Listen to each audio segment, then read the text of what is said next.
de unos días de mucha palabra para los jóvenes, aunque también nosotros, los jóvenes de corazón, recibimos palabra. ¿Usted recibió palabra?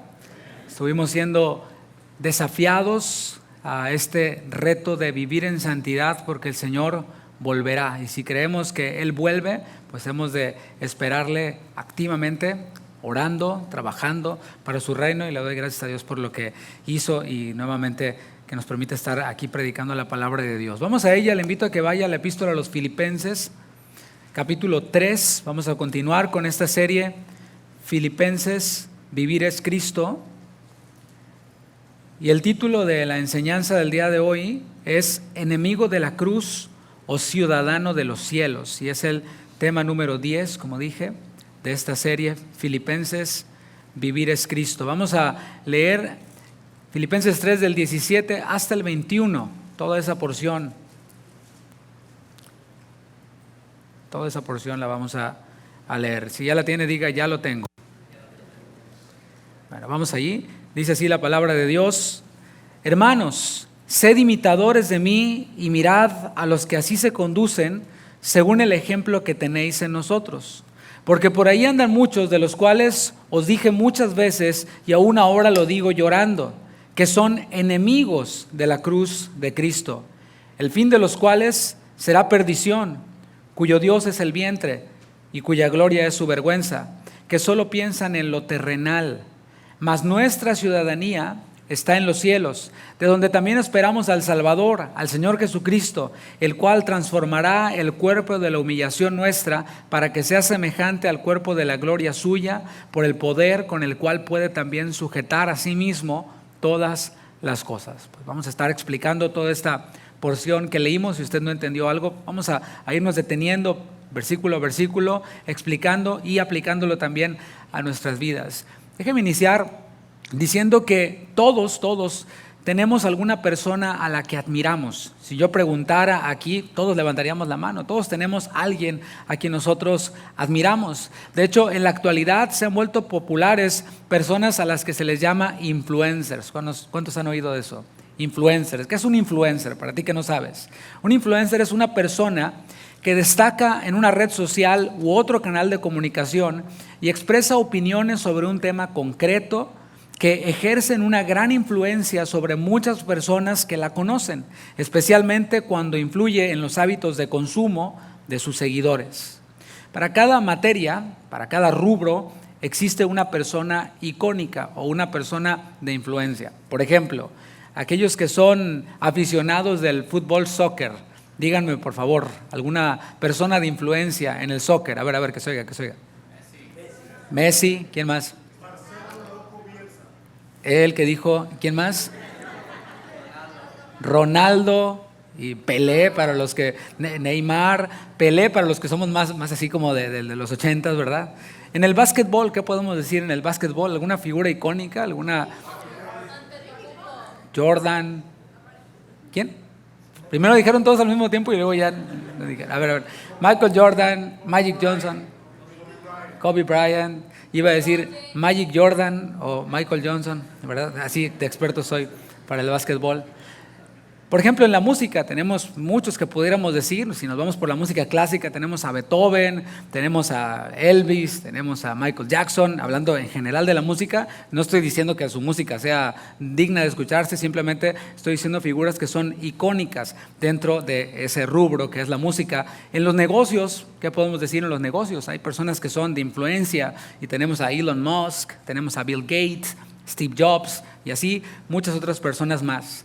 Nosotros los cristianos tenemos el máximo ejemplo, que es Jesús.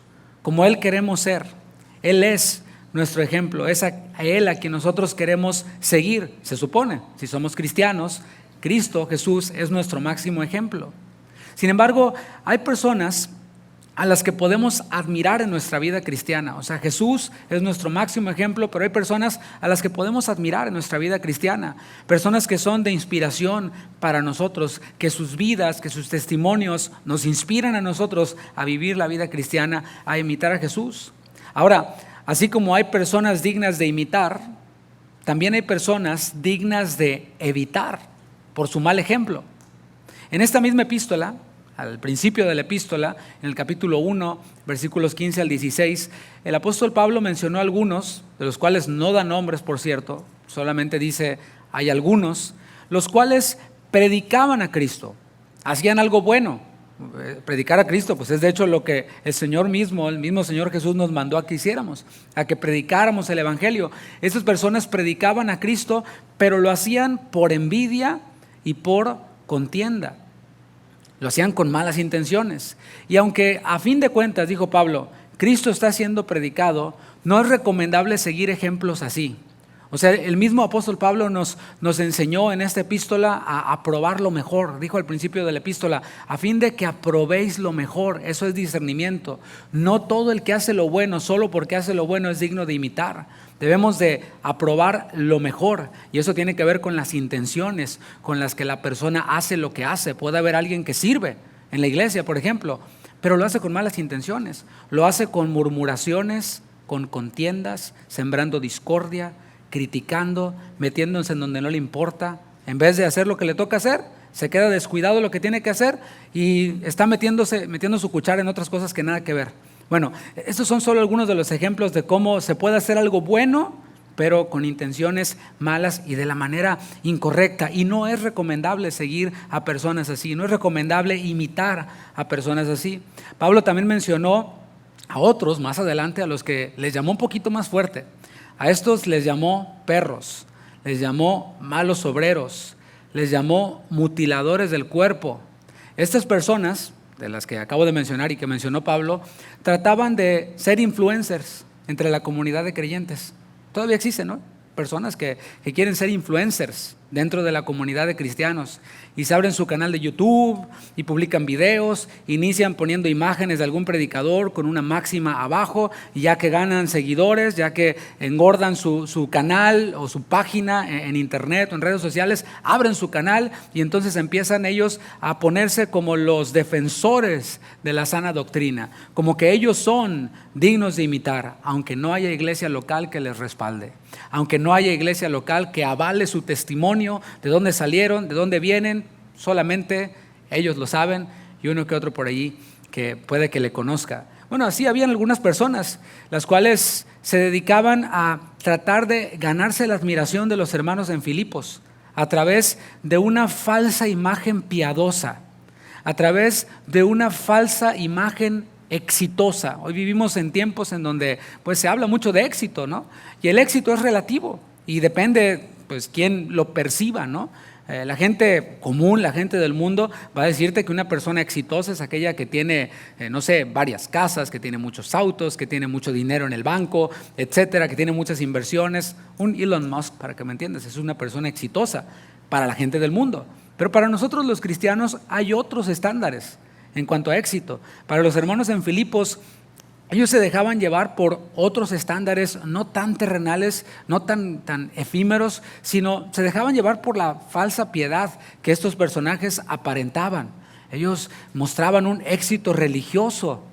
Y bueno, después de que Pablo ubica y se da cuenta de eso, identifica que está ocurriendo eso, les dice, hey, deben de guardarse de personas así. Deben de cuidarse de personas así.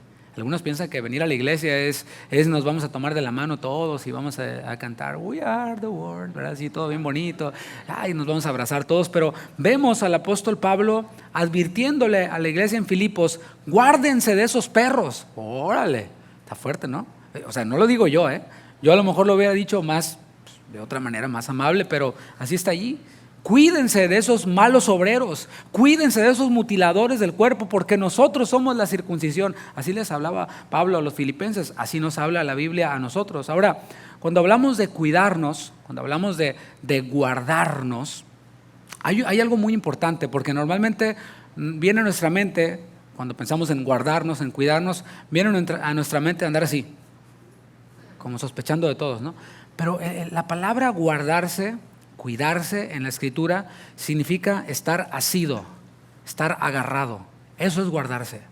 Hay quienes andan bajo la sospecha de todos y teniendo así un delirio de persecución y a todos los ven como el anticristo y a todos. No, pero mis hermanos, eso les lleva por todos lados, por todo viento de doctrina, como dice la palabra.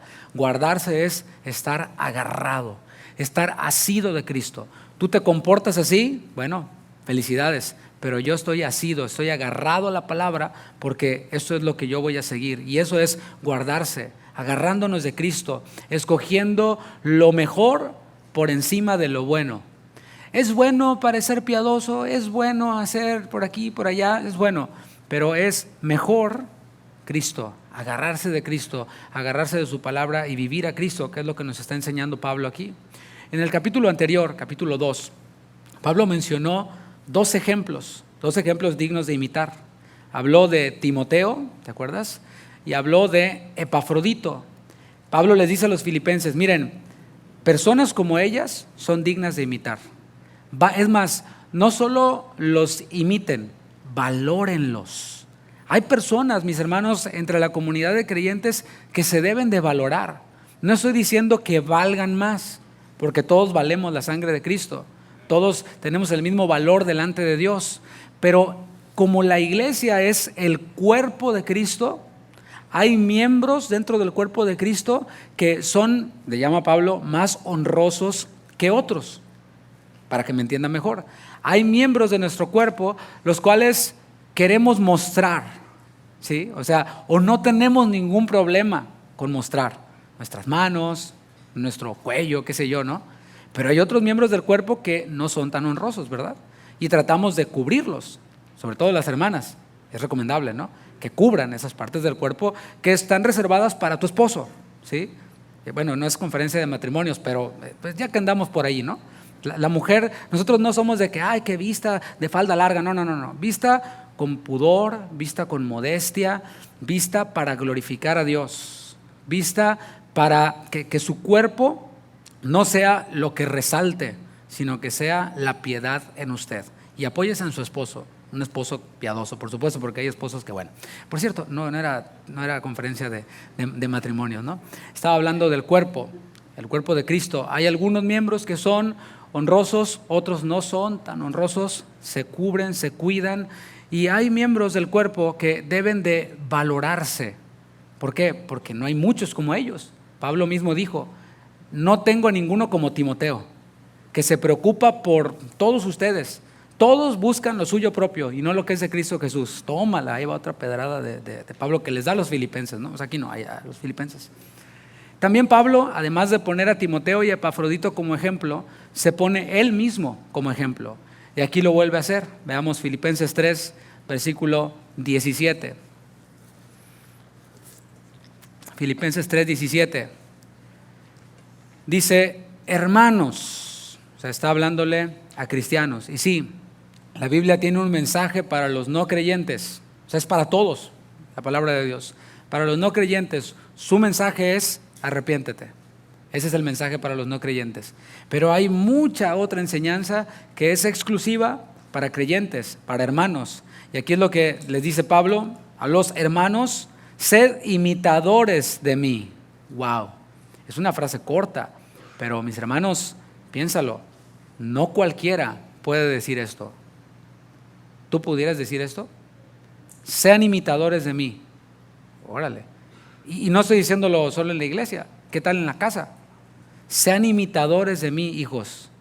Así como le gritas a mi mamá, o así como le hablas a mi papá, etcétera, ¿no? Sean imitadores de mí. La vida misma de Pablo ha sido un ejemplo. ¿Por qué? Porque respaldaba sus palabras. Pablo decía, para mí el vivir es Cristo. Y su vida respaldaba sus palabras. Hay quienes dicen, para mí el vivir es Cristo. Ok, hermano, nos vemos el martes en el discipulado a las 7:30. ¿O qué hora es? A las 7:30. No puedo. Es que espacio en blanco. Entonces para ti el vivir no es Cristo, brother. O sea, porque si para ti fuera Cristo, el vivir fuera Cristo, pues no hay problema. Para mí el vivir es Cristo. Bueno, tenemos tal evento. No puedo. Para mí el vivir es Cristo. La reunión empieza a las 9, llego a las 10. O sea, no, para ti el vivir no es Cristo, ¿no? Pablo sí. Pablo decía, para mí el vivir es Cristo, y su vida estaba respaldada o respaldaba sus palabras. Eso era una realidad.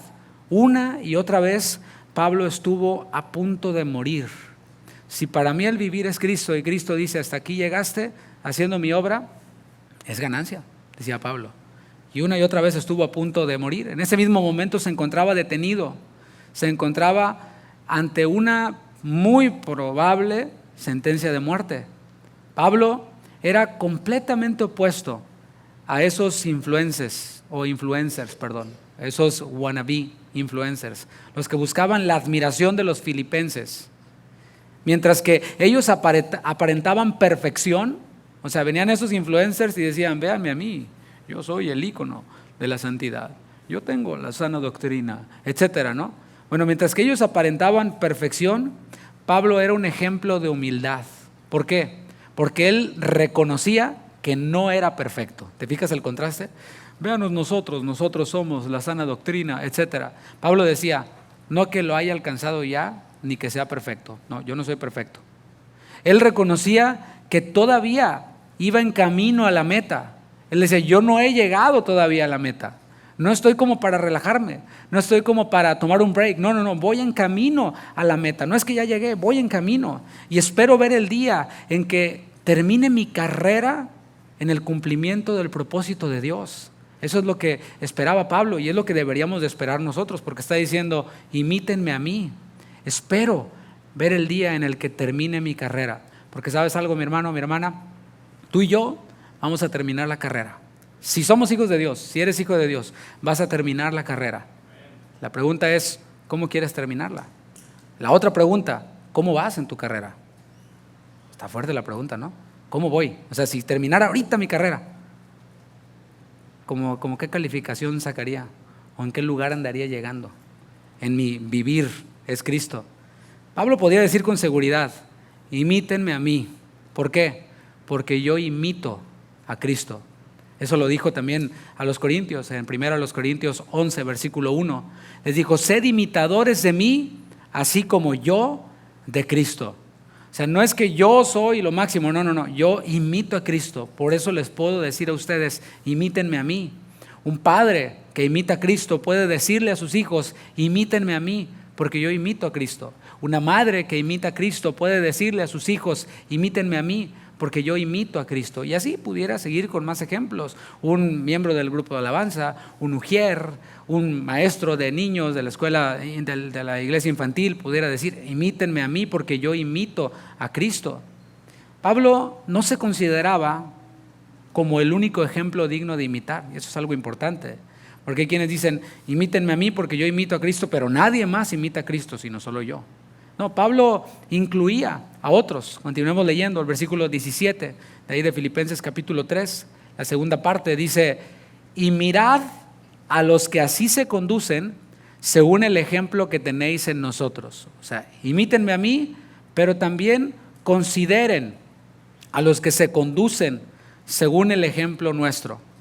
Una y otra vez, Pablo incluyó a otros de sus colaboradores como un ejemplo. Yo sé de iglesias en donde el pastor es el único que predica y se ponen un manto de humildad, de celo santo y dicen, yo aquí soy el pastor y nadie más predica más que yo, porque soy celoso de este púlpito. ¿Qué crees que va a pasar cuando ese pastor, que es hombre, muera? Pues ahí se va a quedar el púlpito vacío, porque nunca preparó a nadie, porque nunca le dio la oportunidad a nadie más. Pastores que hacen todo y no dejan que nadie haga nada. No, mis hermanos, vemos a Pablo incluyendo a sus colaboradores y haciéndolo como un ejemplo. Lo hizo en el 3:17 que leímos. Invitó a los filipenses a que consideraran que ellos, los colaboradores de Pablo, seguían el ejemplo de Pablo y seguían el ejemplo de Cristo.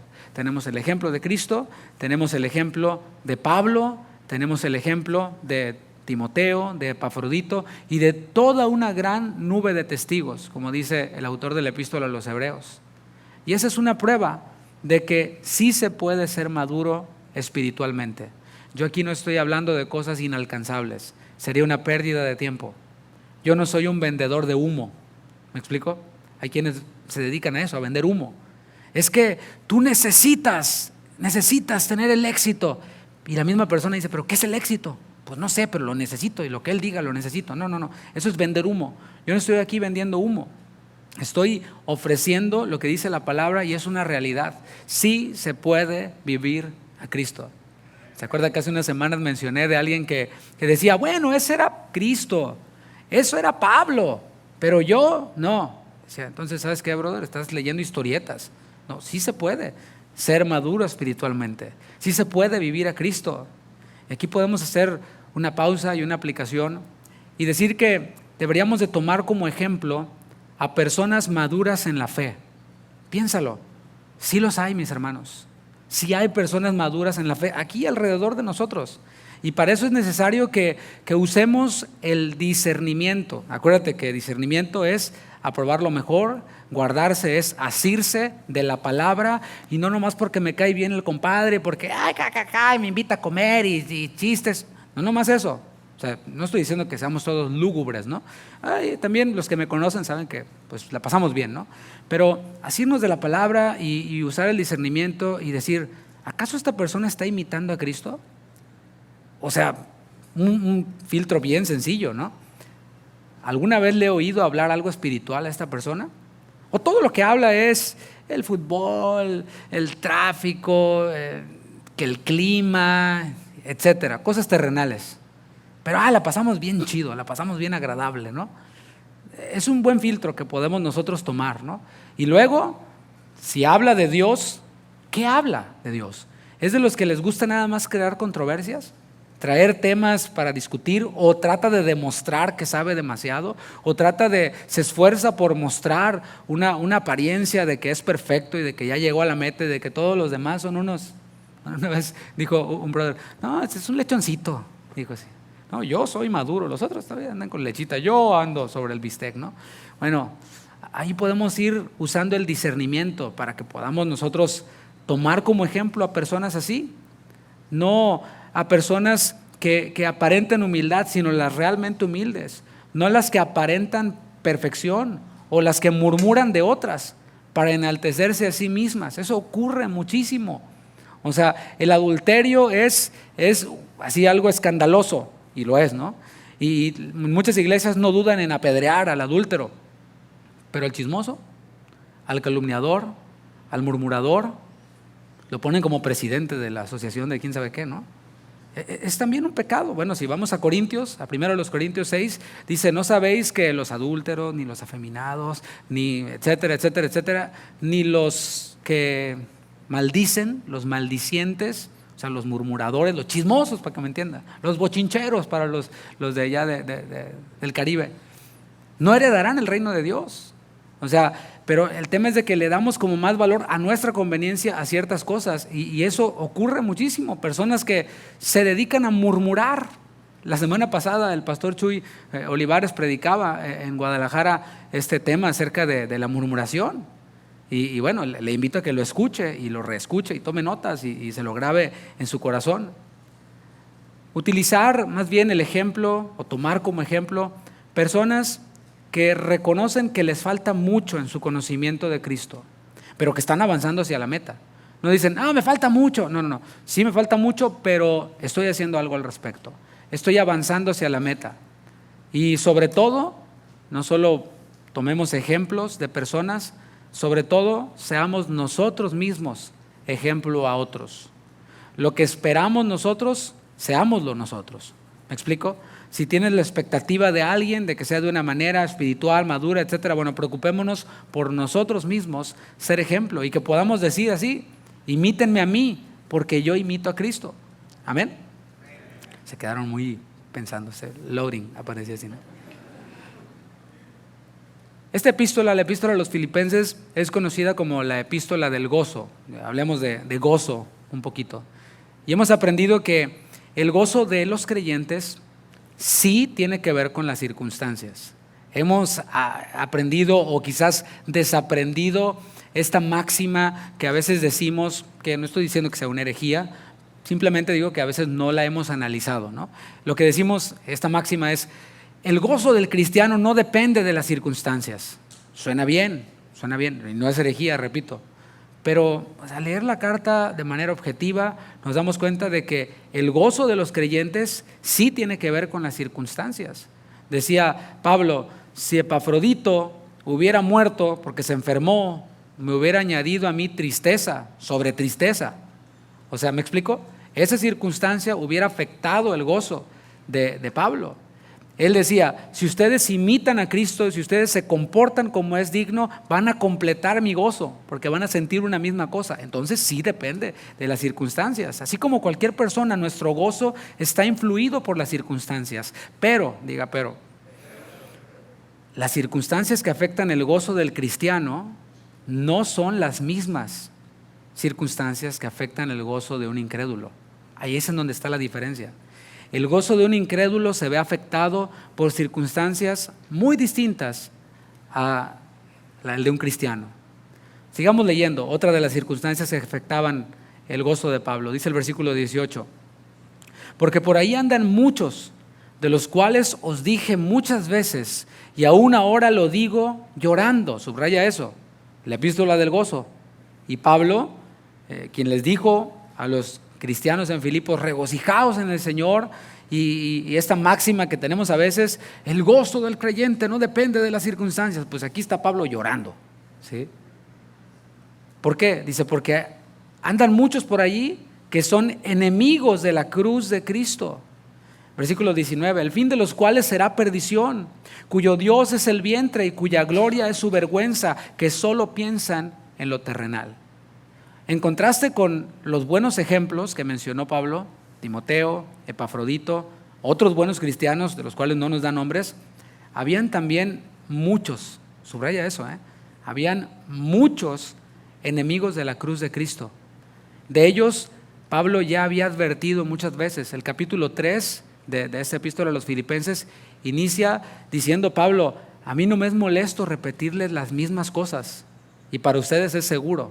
Y luego les dice, guárdense de los perros, de los malos obreros, de los mutiladores del cuerpo. O sea, Pablo hacía énfasis y repetía, había advertido muchas veces, era un tema constante de estos enemigos de la cruz de Cristo. Y quiero que medites en algo, no está hablando de ateos. O sea, el tema aquí de Pablo, esos enemigos de la cruz de Cristo, no son ateos o personas hostiles con los cristianos. Enemigos de los cristianos, no. Se está refiriendo a personas que militaban como cristianos, personas que estaban entre ellos. Y esto, mis hermanos, afectaba el gozo de Pablo. Lo afectaba tanto que en el momento en el que Pablo estaba escribiendo esta epístola, sus lágrimas estaban cayendo sobre el papel o el rollo en el cual él estaba escribiendo. Le afectaba.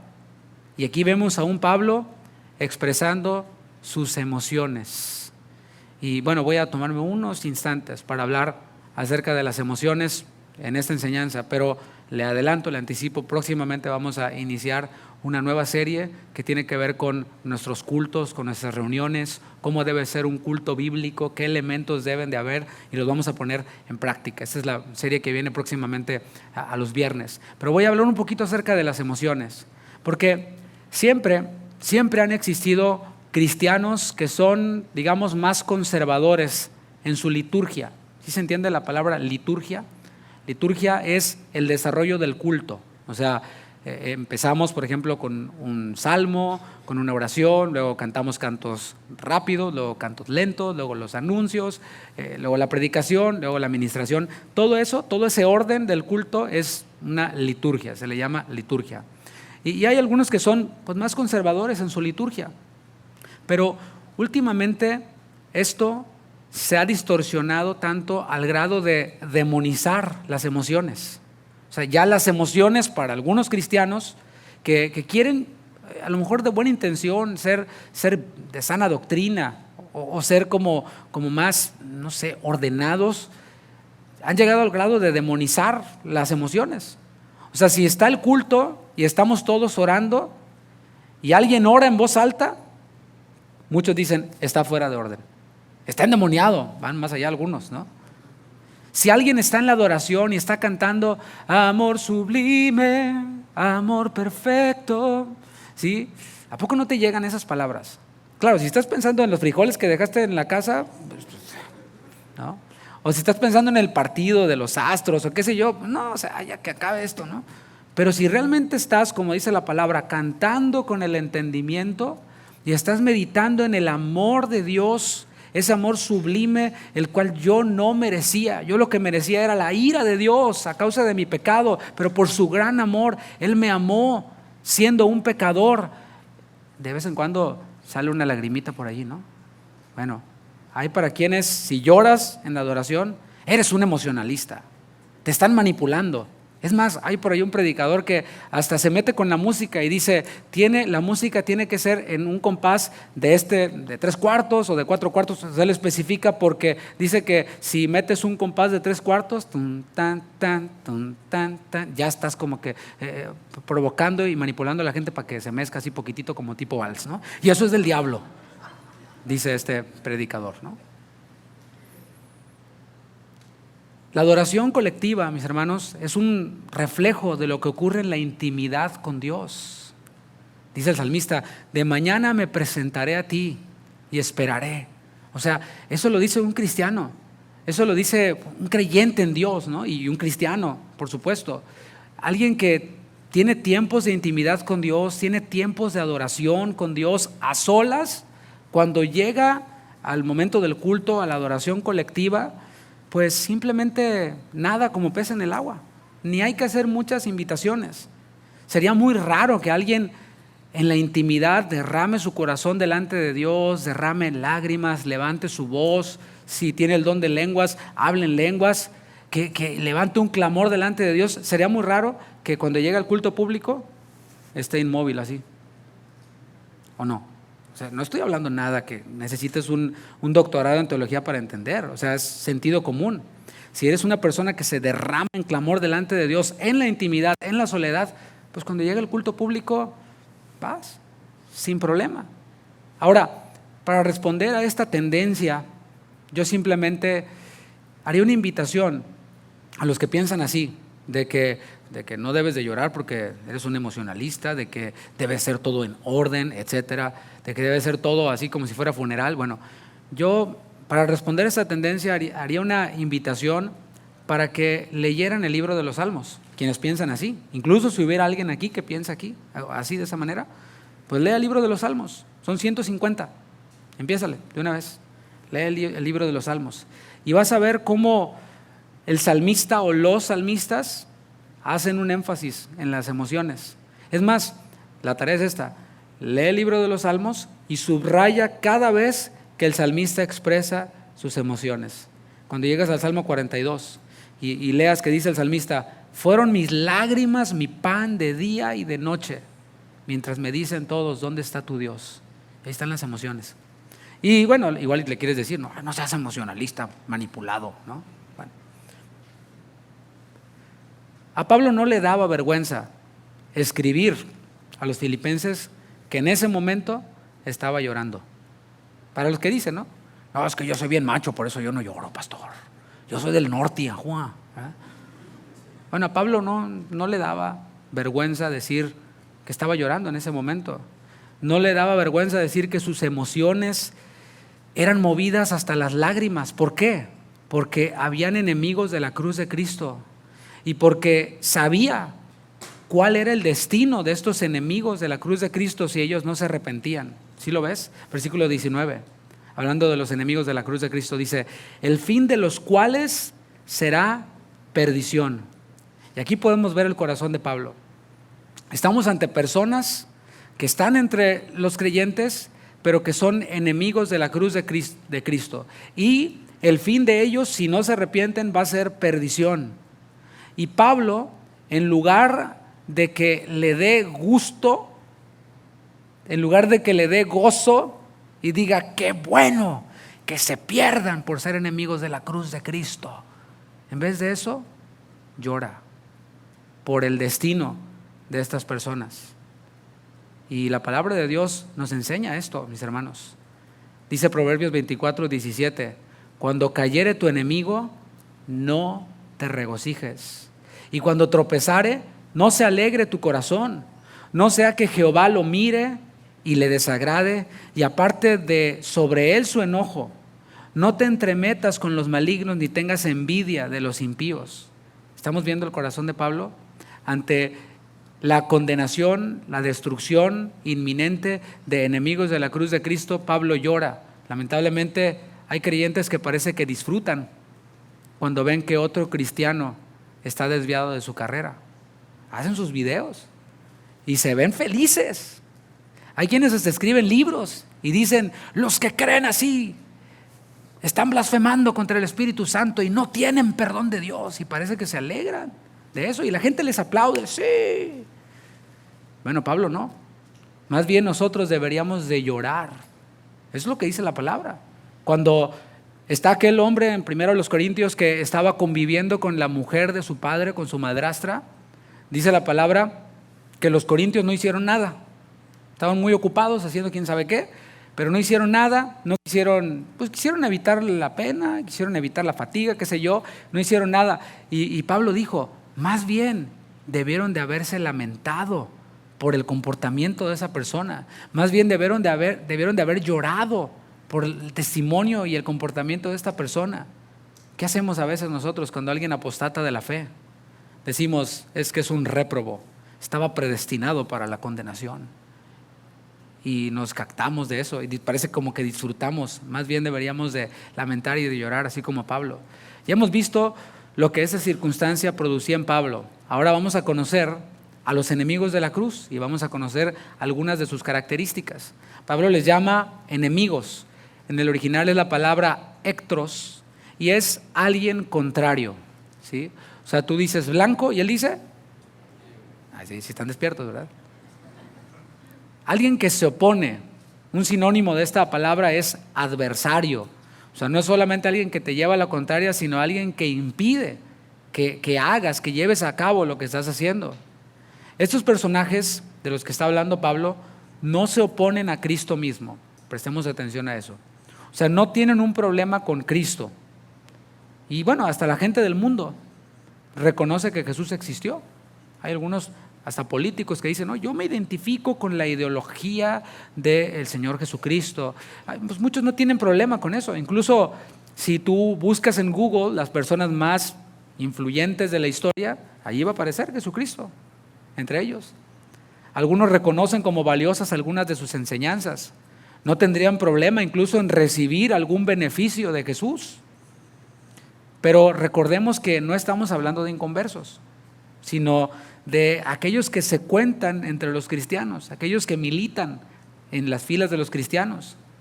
Así como hay algunos incrédulos que no tienen problema con Cristo, con sus enseñanzas, con recibir algún beneficio, hay algunos cristianos, quizás aquí hay alguno, que acepta algunas cosas de Jesús y de su enseñanza, ¿sí? Dad y se os dará, medida buena, apretada, remecida, rebosante. Gloria, sí, esa es así, ¿sí? Si tu enemigo tuviera hambre, dale de comer. No, esa no, ¿sí? Poner la otra mejilla, no, esa no, ¿sí? Bueno, hay algunos que pues aceptan algunas cosas de Jesús, de su enseñanza, pero la cruz, no, la cruz para nada, ¿sí? No se refiere al símbolo de la cruz, por supuesto, porque no, mire pastor, aquí la traigo. Y es de buena suerte, ¿no? Algunos la ven como amuleto, tanto así se ha degradado, ¿no? Tampoco está hablando de aceptar la verdad de que Jesús fue crucificado por nuestros pecados. O sea, no está hablando de aceptar teóricamente o intelectualmente esa verdad de que Cristo fue crucificado por nuestros pecados. Aquí de lo que está hablando es de cristianos tomando la cruz.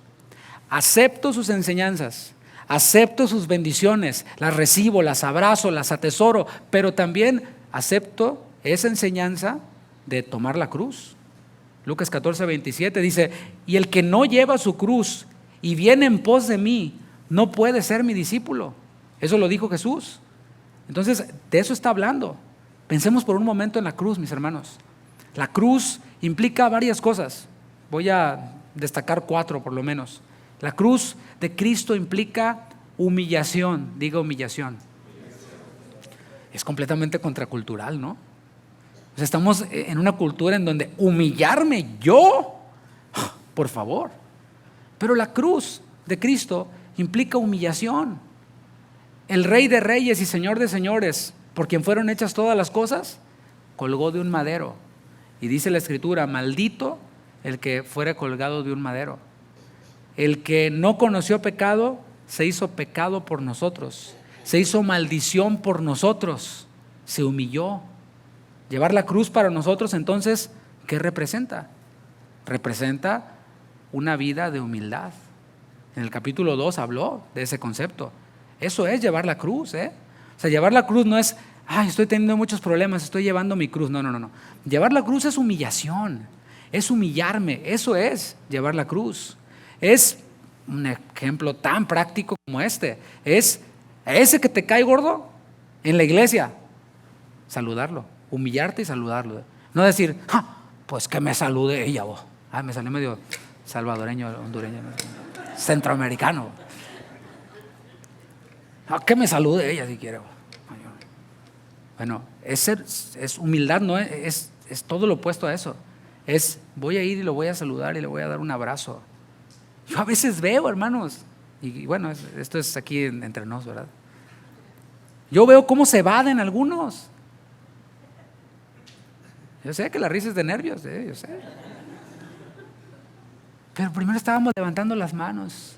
Amor sublime.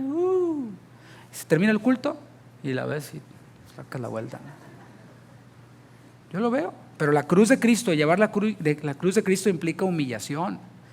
Llevar la cruz de Cristo implica obediencia. Diga obediencia. Algunos dicen, no, bueno, yo no tengo problema en obedecer a Cristo, pero a los hombres no. Pablo mismo está diciendo, hermanos, como siempre ustedes obedecieron o me obedecieron estando yo presente, obedezcan estando yo ausente.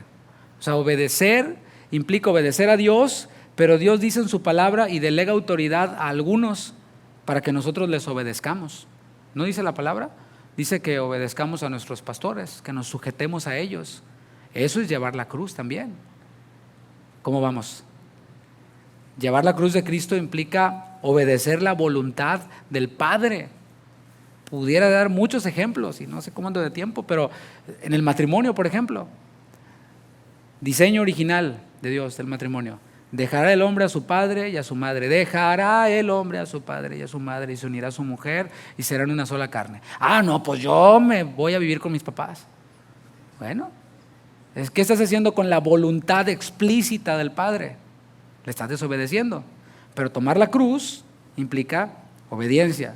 Decir, mira, te amo con todo mi corazón, te mando todos los besitos, corazoncitos por redes sociales, todo, te llevo comida todos los días, pero la Biblia dice, dejará el hombre a su padre y a su madre y pues te veo el domingo, ¿no?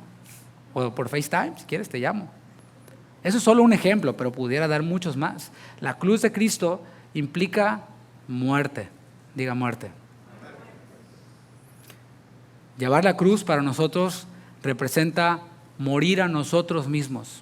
Yo sé que muchos no tendrían problema en decir ahorita, no, si ahorita entra aquí todo un cartel de maleantes y dice quién da su vida por Cristo y lo voy a matar, yo me pongo. Yo sé que lo diría, ¿no? Si hasta películas hacemos y toda la cosa.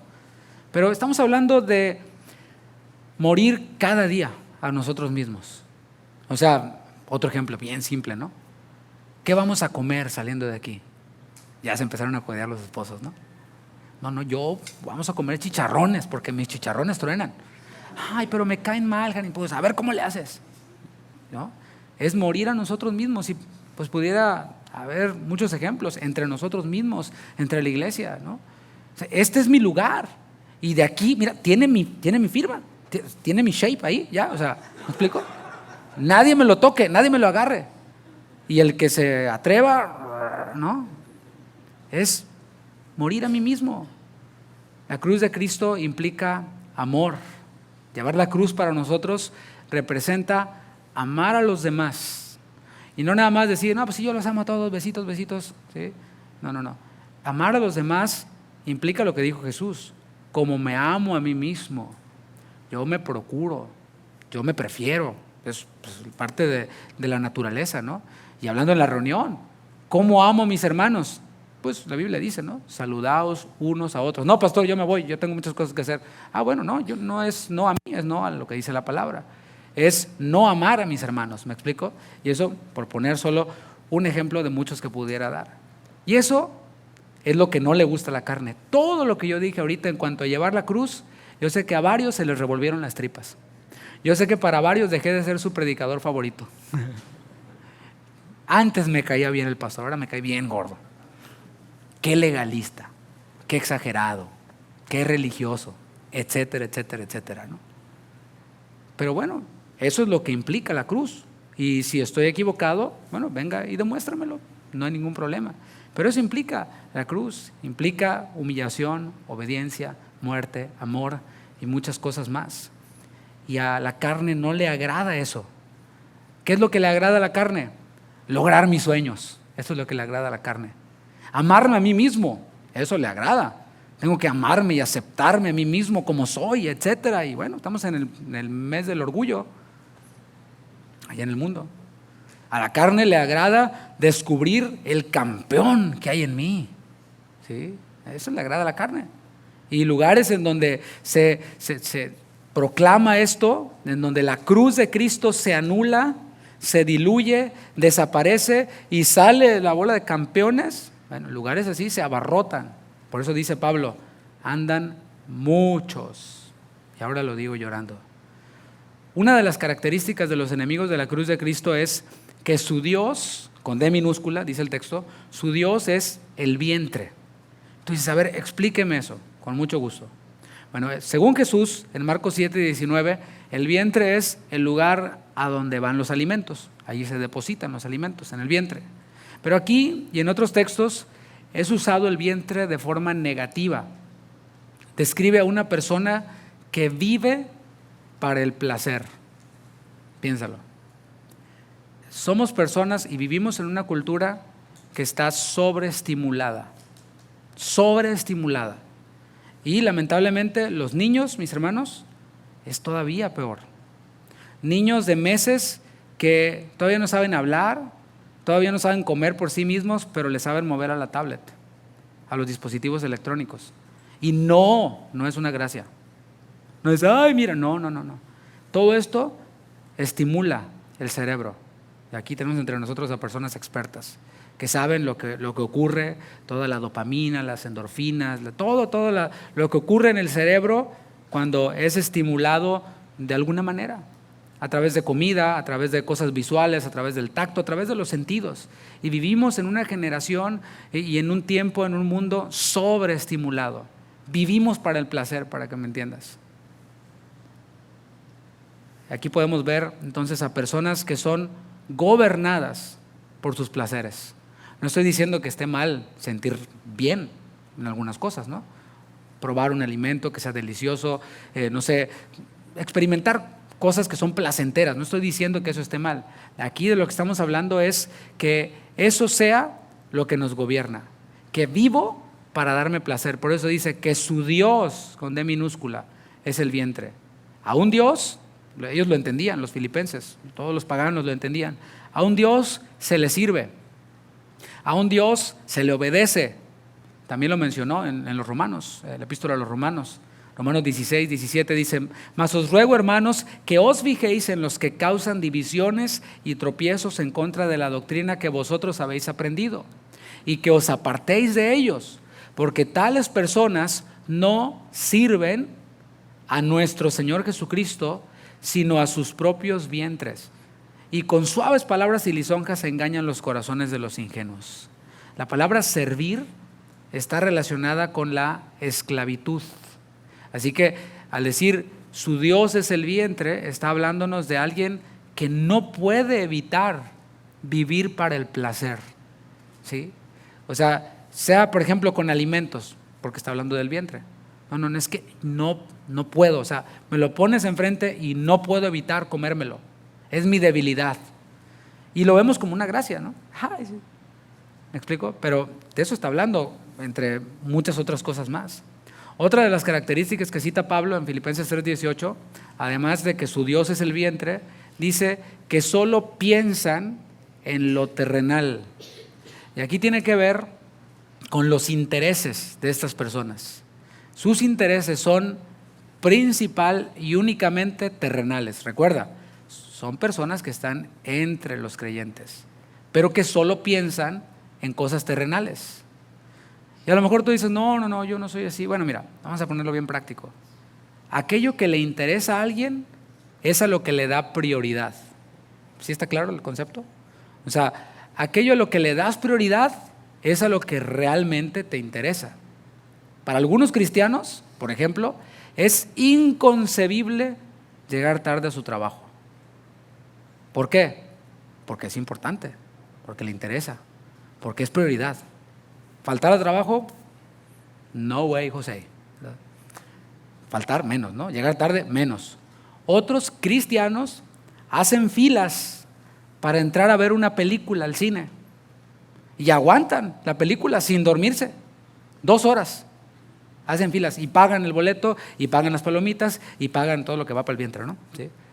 Y no se duermen ahí en la película, muchos, algunos sí, nos dormimos, me cuento yo. Algunos se asolean y pagan altas sumas de dinero para un partido deportivo. El otro día, ahora que vinieron los pastores, los llevé a una tienda deportiva, a la academia, para que usted me entienda cuál. Cuando llego a esta tienda deportiva, veo el jersey de los Astros, $150 el jersey de los Astros. ¿Qué te parece? Pero la playera del Congreso, no, pero qué tan cara, pastor. ¿Qué? ¿Alguien dijo eso? Se van a Zara y pagan $50 por una playera que no dice nada, ¿sí? Pero no, pastor, déjemela más barato, como que están en la pulga, ¿no? Regateando. No, pero si no quieres apoyar el evento, no la apoyes y ya no pasa, no te la tienes que poner, ¿me explico? Pero el jersey de los Astros, $150 y lo portamos, ¿no? Sí, con orgullo, y no puede faltar la foto del Instagram.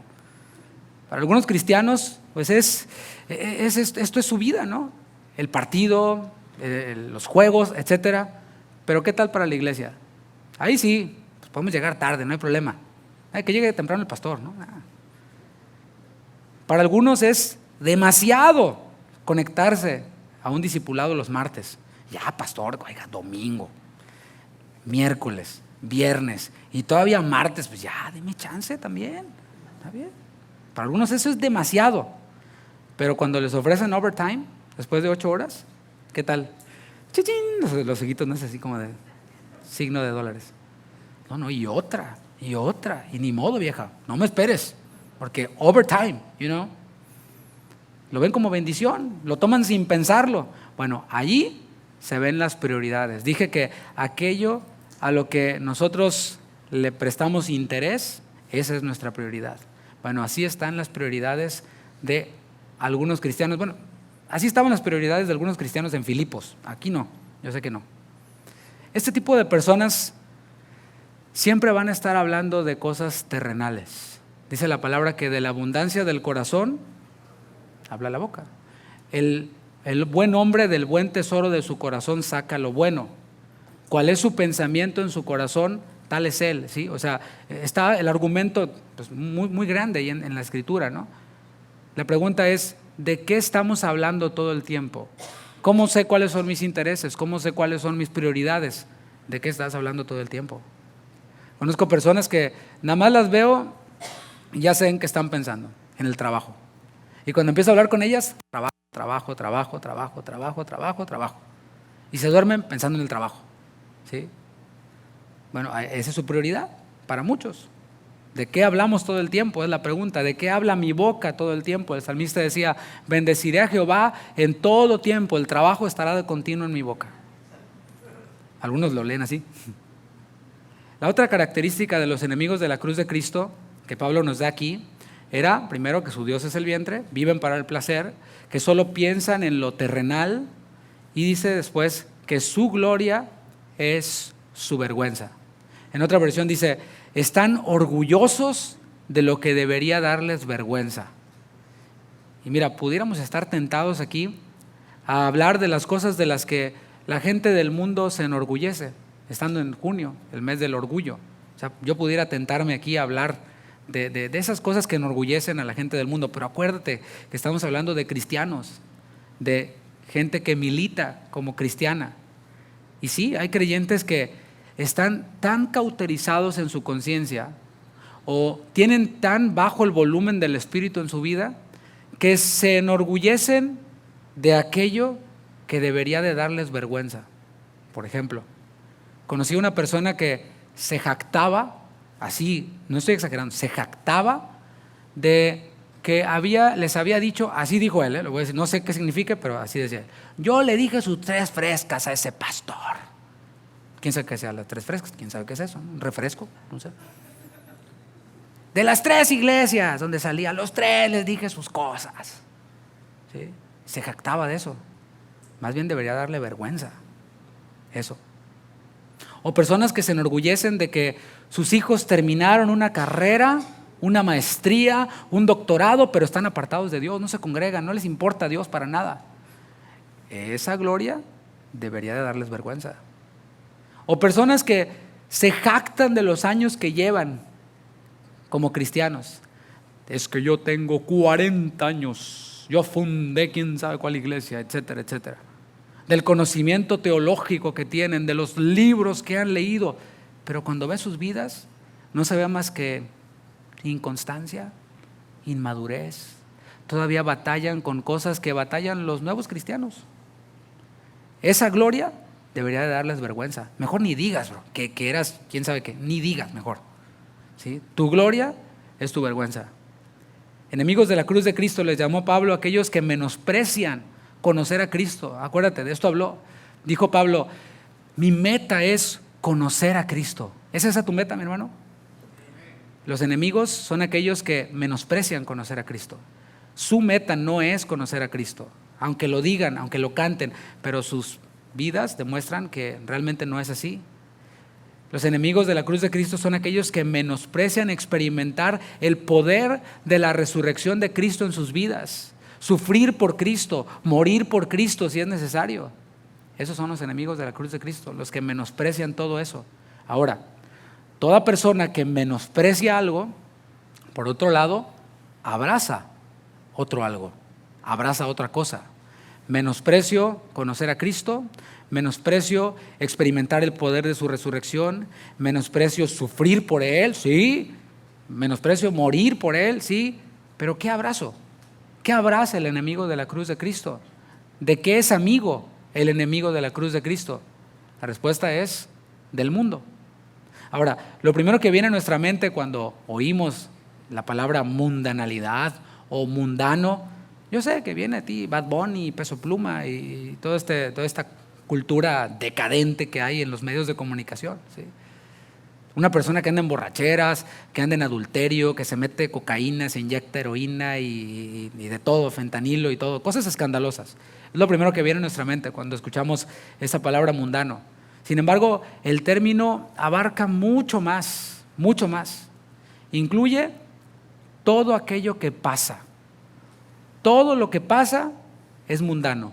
¿Me explico? O sea, todo lo pasajero, todo lo temporal, todo lo que llega a ser obsoleto. Esto, mis hermanos, dentro de 2 años va a ser obsoleto. Hay algo que se llama obsolencia programable. Y esto, los dispositivos son así. Están programados para ser obsoletos en 2 años. Y así seguir generando consumo y consumo y consumo. Y esos dispositivos por los cuales hacen fila en Nueva York cuando los van a lanzar y se duermen allá afuera, ¿sí? O sea, deberíamos de tomar como ejemplo esos, ¿no? Para el culto en la iglesia, ¿no? Esos hacen fila, acampan afuera de la tienda antes de que abran para poder obtener este dispositivo que en 2 años va a ser obsoleto. Ese es un ejemplo de algo mundano, algo que llega a ser obsoleto, algo que más allá de eso, porque dices, bueno, pues es obsoleto, lo reciclas, lo tiras, qué sé yo, ¿no? Pero estamos hablando de algo que no tiene ningún impacto en la eternidad, porque sí hay cosas que pueden llegar a ser temporales, que nosotros hacemos, pero que tienen un impacto en la eternidad. Te pongo un ejemplo. Jesús dijo, cualquiera que diere a uno de esos pequeños un vaso de agua, o sea, eso es algo temporal. O sea, el vaso de agua es algo, pues te la tomas y ya, ¿no? O sea, ahí para. Pero esa cosa mundana, si quieres llamarla así, ese vaso de agua, tiene un impacto en la eternidad. Dijo Jesús, va a recibir recompensa de profeta. Va a recibir, no va a perder su recompensa, dijo Jesús, ¿me explicó? Jesús dijo en Mateo 6:19, Sermón de la Montaña, no os hagáis tesoros en la tierra, donde la polilla y el orín corrompen. ¿Sí? Te acabas de comprar ese auto nuevo, maravilloso, flamante, la edición limitada. Tú llegaste por un Corolla, ¿sí? Y saliste con un Lexus. Así son los vendedores. Y yo sé que algunos aquí entre nosotros son vendedores. Saludos, hermanos. Dices, ¿cómo pasó? No sé, yo iba por un carrito y salí con un Hummer, ¿no? Bueno, y ahí está flamante tu auto. Lo prestas a tu esposa. Déjame ir a dar la vuelta, viejo. Ok, mi amor.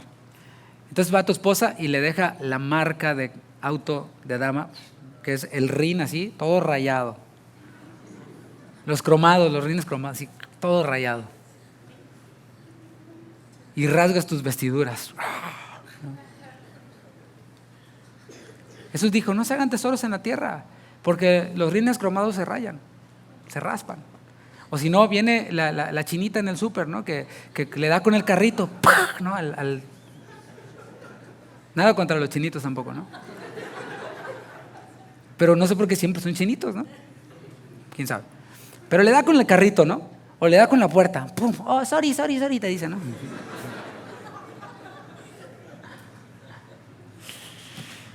Donde ladrones minan y hurtan.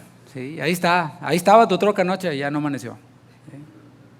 Sino haceos tesoros en el cielo, donde ni la polilla ni el orín corrompen, y donde ladrones no minan ni hurtan. O sea, ¿cómo preferir algo que es temporal? Dando esos ejemplos que son chistosos, pero son reales, ¿no? ¿Cómo preferir eso por encima de lo eterno? Te dejo para que lo medites un poquito. No estoy hablando algo al aire, no. Apliquémoslo a nuestra propia vida. Tampoco pienses en el de atrás, sí, el brother tiene su troca. No. Piensa en ti mismo, pensemos en nosotros mismos. Jesús dijo, antes de sacar la paja del ojito de tu hermano, sácate la viga, ¿no? Pensemos en nosotros mismos. ¿Cómo preferir algo temporal por encima de lo eterno? Solo alguien que no ha tenido un encuentro con Cristo lo preferiría. Solo alguien que no se ha encontrado con ese amor de Dios del que cantábamos hace un momento, preferiría lo temporal, lo efímero, lo pasajero, por encima de lo eterno. El apóstol Juan entendió perfectamente esta lección y la transmitió enfáticamente. Ve conmigo a 1 de Juan, capítulo 2, versículo 15.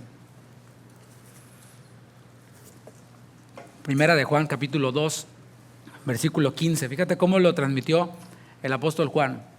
Eso que él recibió de Jesús. Leemos la bendita palabra de Dios. Dice 1 de Juan 2:15. No améis al mundo, ni las cosas que están en el mundo. O sea, no está diciendo no tengan cosas del mundo. No dice eso.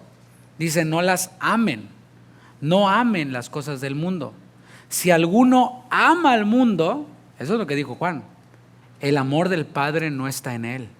Yo sé que ahorita que dije, hermanos, alguien que prefiere lo temporal, lo terrenal, lo efímero, lo obsoleto, lo obsolente, ¿sí? Por encima de lo eterno, no ha tenido un encuentro con Cristo. A lo mejor usted se sintió aludido y dijo, qué mala onda, el pastor me está tirando mala onda. No, yo no estoy tirándole mala onda a nadie. Fíjate lo que dijo Juan. Dijo, si alguno ama al mundo, el amor del Padre no está en él. Así que bueno, ahí reclámele a Juan, ya cuando esté allá con el Señor. Porque todo lo que hay en el mundo, ¿cuánto es todo? Todo, en griego, en hebreo, en ugarítico, en totonaco, en todo. Todo lo que hay en el mundo, los deseos de la carne, los deseos de los ojos y la vanagloria de la vida no proviene del Padre, sino del mundo. Y el mundo, ¿qué? Pasa. Y sus deseos. Pero el que hace la voluntad de Dios permanece para siempre. Eso es Juan. Santiago, el medio hermano de Jesús, transmitió esta misma enseñanza de forma un poquito más enfático. Vamos en nivel 2.0. Bueno, fíjate cómo lo dijo Santiago, en Santiago 4:4. Repito, es Santiago, yo nomás lo voy a leer. Dice así: oh almas adúlteras. Hasta se despertó el hermano. Así dice: Es que en el instituto nos enseñan a ponerle énfasis cuando están los signos de admiración. ¡Oh, almas adúlteras! ¿No sabéis que la amistad del mundo es enemistad contra Dios? Cualquiera, pues. Es que yo soy el chiqueado de Dios. No, tú eres el chisqueado, bro. El chiqueado, nada. Dios no tiene chiqueados.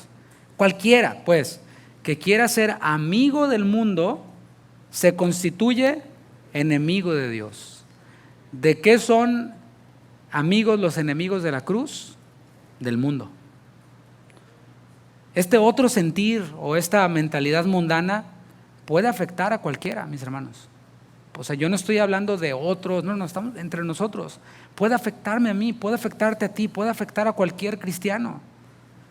Sin que nos demos cuenta, puede afectarnos. Recordemos que uno de los 12 que anduvieron con Jesús, aquel al que le fueron dadas las llaves del reino, tras esa declaración, esa confesión de Pedro cuando dijo: tú eres el Cristo, el Hijo del Dios viviente.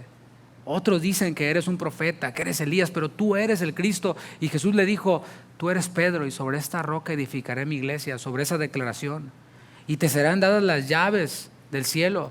Todo lo que atares en la tierra. Y así, ¿no? Le dio Jesús toda esta promesa única y reservada para él. Bueno, ese de los 12 cayó en este engaño. Mateo capítulo 16. Mateo 16, 21, vaya conmigo. Y el punto aquí es que cualquiera de nosotros podemos ser afectados por este sentir, por esta manera de pensar mundana. Mateo 16, 21 dice: desde entonces comenzó Jesús a declarar a sus discípulos que le era necesario ir a Jerusalén. Imagino las palabras de Jesús: me es necesario ir a Jerusalén y padecer mucho de los ancianos, de los principales sacerdotes y de los escribas, y ser muerto y resucitar al tercer día. Entonces Pedro, ese que dije hace un momento, tomándole aparte, comenzó a reconvenirle. O sea, comenzó a regañar al Señor. ¿Cómo ves a Pedrito? A ver, Señor, ven para acá. Eso es reconvenirle. Diciendo: Señor, ten compasión de ti. En ninguna manera eso te acontezca. Pero él, volviéndose, dijo a Pedro: quítate de delante de mí, Satanás. Me eres tropiezo. Fíjate cómo comenzamos con Juan, ¿no? El que se hace amigo del mundo es enemigo de Dios. Santiago: oh, almas adúlteras. Pero mira cómo dijo Jesús: quítate de delante de mí, Satanás. Así de plano. Me eres tropiezo. ¿Y por qué? ¿Por qué le llama Jesús Satanás a Pedro, al que le había llamado: tú eres Pedro, y sobre esta roca edificaré mi iglesia? ¿Por qué? Bueno, la respuesta está ahí después de la coma. Dice: porque no pones la mira en las cosas de Dios. ¿Cuántos Satanáses hay aquí? No dígame. El uno que otro de mí. Amén. Porque no pones la mira en las cosas de Dios, sino en las de los hombres. Entonces Jesús dijo a sus discípulos: si alguno quiere venir en pos de mí, niéguese a sí mismo. Y allí está, en el contexto. ¿De qué estaba hablando Jesús? Versículo 21. De ir a Jerusalén, padecer, ¿sí?, morir, resucitar. Y esto, mis hermanos, está incluido para nosotros. El apóstol Pablo les dijo a los filipenses, dijo: a nosotros nos ha sido concedido no solamente que creamos en Él, sino también que padezcamos por Él. Está incluido en el paquete. Cuando firmaste para cristiano, ahí estaba incluido. El morir por Él si es necesario, el tomar la cruz. Y a veces nos desviamos. Por eso le dice a sus discípulos, les dice a sus discípulos: si alguno quiere venir en pos de mí, niéguese a sí mismo y tome su cruz y sígame. Niéguese a sí mismo, no poniendo la mira en las cosas de los hombres. Niéguese a sí mismo poniendo la mira en las cosas de Dios. ¿Qué tanto en tu agenda, voy a ser bien directo, qué tanto en tu agenda incluye a Dios? Oh, sí, claro, Diosito todo el tiempo. Sí, no estoy hablándolo de esa manera. Pensemos, hermanos, ¿realmente para mí el vivir es Cristo?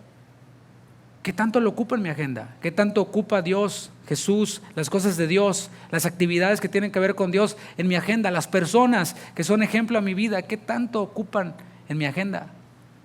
Ser enemigo de la cruz es tratar de evitar la negación propia, la dedicación al Señor y el sufrimiento, y enfocarse en el bienestar material y en el placer terrenal. Eso es ser enemigo de la cruz de Cristo. Versículo 20 de Filipenses 3, para ir finalizando. Y aquí me voy a ir más rápido. Dice Filipenses 3:20, mas nuestra ciudadanía está en los cielos. Allá se quedaron los enemigos de la cruz. Nuestra ciudadanía está en los cielos, de donde también esperamos al Salvador, al Señor Jesucristo. Y aquí podemos ver que existen dos bandos: los enemigos de la cruz de Cristo y los ciudadanos de los cielos. No voy a hacer la pregunta de cuál eres tú, pero sí voy a decir algo enfático: no hay un tercer bando. Con Dios así son las cosas. O somos enemigos de la cruz o somos ciudadanos de los cielos. No hay un tercer bando.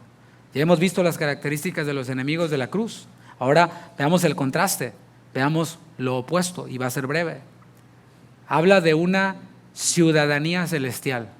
Mientras que los enemigos de la cruz prosiguen hacia cosas terrenales, los santos, los maduros, los perfectos, como nos llamó Pablo, proseguimos al supremo llamamiento de Dios en Cristo Jesús.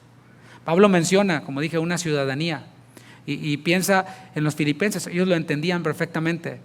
Para ellos, los de Filipos, que eran una colonia romana, esto nos habla de que era una pequeña Roma, ¿sí? Era como Roma, pero en chiquito, Filipos. Adoptaron esa cultura, adoptaron el idioma y se sentían orgullosos de ser romanos, así como algunos paisanos, ¿verdad? I'm an American citizen. I don't speak Spanish. Oh, this is America. Let me tell you something. There's no official language here. Bueno, ellos se sentían así, orgullosos de su ciudadanía, orgullosos de esa identidad que tenían. Habían personas que pagaban grandes sumas de dinero para adquirir la ciudadanía romana. Esta les daba acceso a muchos privilegios, la tarjeta dorada y muchos otros privilegios. Pablo toma esta idea que era clara en las mentes de los filipenses para decirles: nosotros tenemos una ciudadanía inmensamente mejor que la romana. Nosotros tenemos una ciudadanía inmensamente mejor que la americana, que la europea, que cualquiera. Todo aquel que recibe a Cristo y cree en su nombre, recibe esta ciudadanía y aparece en el sistema celestial. O dicho en lenguaje apocalíptico, su nombre está escrito en el libro de la vida. La ciudadanía celestial, mis hermanos, no es valorada en esta patria. O sea, en esta tierra, en esta patria terrenal, no es valorada esa ciudadanía celestial. No sirve de mucho en este mundo, de hecho.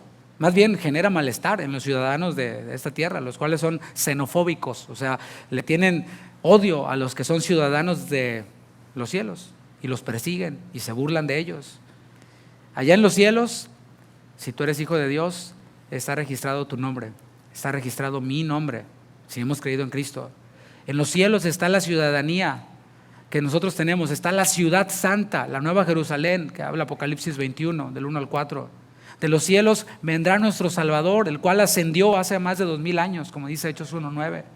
Y nosotros, los ciudadanos de los cielos, esperamos con ansias, espero que así sea, y cantamos: ven, ven, ven, ven, ven. No lo voy a cantar. Ven, ven, ven. No, esperamos con ansias ese día, el día de Cristo del que habló Pablo. Y mientras que esperamos esa cita con nuestro Rey, nos ocupamos en nuestra salvación con temor y temblor. ¿Eso qué implica? Implica que le servimos a Él y no a nuestros apetitos. Implica que nos gloriamos en Él y no en nosotros mismos. Implica que pensamos en lo eterno. Todo esto porque anhelamos ser irreprensibles en ese día. Que escuchemos esas palabras: bien, buen siervo y fiel. Algunos dicen: siervo, no, yo no. Bueno, pues no sé qué te va a decir el Señor, pero ahí en la Biblia solo dice: bien, buen siervo y fiel. Es que yo soy público. No, pero ahí no dice bien, buen, público, fiel. No, dice bien, buen siervo y fiel. ¿Cómo te explico? Versículo 21, el cual transformará el cuerpo de la humillación nuestra para que sea semejante al cuerpo de la gloria suya, por el poder con el cual puede también sujetar a sí mismo todas las cosas. En este solo versículo está comprimida toda una doctrina y yo tengo solamente 3 minutos.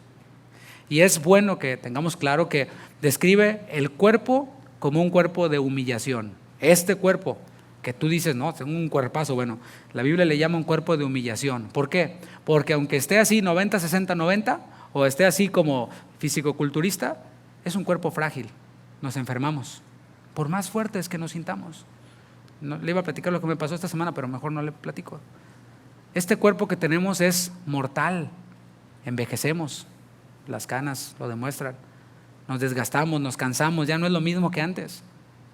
Viéndolo desde la perspectiva de Dios, este cuerpo, desde la perspectiva de Dios, es un cuerpo miserable. ¿Por qué? Porque pecamos con este cuerpo. Por eso Pablo expresó su necesidad de ser librado de este cuerpo. Dijo, ¿quién me librará de este cuerpo de muerte? Pero, diga pero, la esperanza que tenemos es que vamos a recibir un cuerpo semejante al cuerpo de Cristo. Un cuerpo glorificado. Un cuerpo, listen to me, que no se va a enfermar. Un cuerpo que no va a pecar. Un cuerpo inmortal, pero sobre todo un cuerpo capacitado para estar en la presencia de Dios sin caer fulminado. ¿No le das un aplauso al Señor por eso?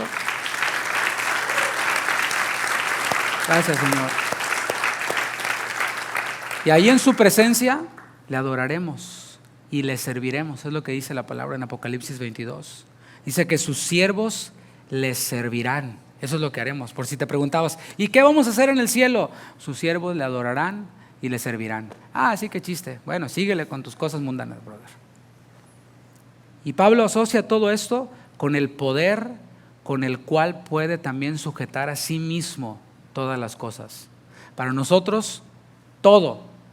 La cruz de Cristo representa el poder de Dios, representa la sabiduría de Dios, como dice primero los Corintios 1:18. La cruz de Cristo para algunos es locura, pero para nosotros representa poder de Dios. Y yo concluyo preguntando a mis hermanos, ¿de qué bando eres? ¿De qué bando somos? ¿Somos enemigos de la cruz o somos ciudadanos de los cielos? Bueno, mi deber, y lo hago con mucho gusto, es invitarte a que seas ciudadano de los cielos, si es que eres enemigo de la cruz. Yo te invito a que te pongas de pie. Y nadie está ocultando que la cruz representa sufrimiento, negación, pero ¿sabes algo? No sufrimos solos. De todas maneras, en el mundo sufrimos. Decía el poeta, ¿no?, que nacimos llorando y llorando morimos, ¿no? La cruz representa sufrimiento, pero no sufrimos solos. Él prometió, grábalo en tu corazón, llévatelo en tu corazón: yo estaré con vosotros todos los días hasta el fin. Eso es lo que prometió Jesús para los ciudadanos de su reino. Para los que toman su cruz, Él está contigo, Él estará contigo, estará a tu lado, estará a mi lado, en la enfermedad, en la aflicción, en la prueba, en el dolor, estará contigo, estará conmigo. En esos momentos difíciles estará con nosotros. Él nos fortalece para llevar la cruz. No la llevamos con nuestras fuerzas, la llevamos con sus fuerzas. Él fortalece nuestra fe para correr esta carrera. Sin embargo, el sufrimiento de llevar la cruz, por mucho que sea, no es comparado con la gloria que en nosotros ha de manifestarse, como dijo Pablo en Romanos 8:18. Te invito a que inclines tu rostro. Señor, este mensaje sería incompleto si no hacemos un llamado directo a aquel que no te conoce, aquel que creía, pero que hoy se dio cuenta que su mente, sus pensamientos y toda su vida giraba en torno a sí mismo y a las cosas terrenales. Pero hoy tú das una nueva oportunidad y dices: si oyeres hoy su voz, no endurezcas tu corazón. Te pido, Señor, que hoy tu Espíritu y tu palabra ablanden los corazones quebrantados y que dejemos de ser cristianos nominales y que dejemos de ser solamente cristianos de nombre, de costumbre, de tradición, de religión. Tú vienes por una iglesia pura, vienes por creyentes radicales, los que te viven a ti. De esos queremos ser, Señor. De los que batallan con el pecado cada día, de esos queremos ser nosotros. De los que no se rinden ante las tentaciones, de los que no se rinden ante las pruebas, ante la adversidad, sabiendo que tú, Señor, nos fortaleces. En el nombre de Jesús nos comprometemos hoy, Señor, a tomar mi cruz. Si eres salvo pero estabas actuando como un enemigo de la cruz, hoy puedes tomar esa decisión radical. Levanta tus manos, dale gracias.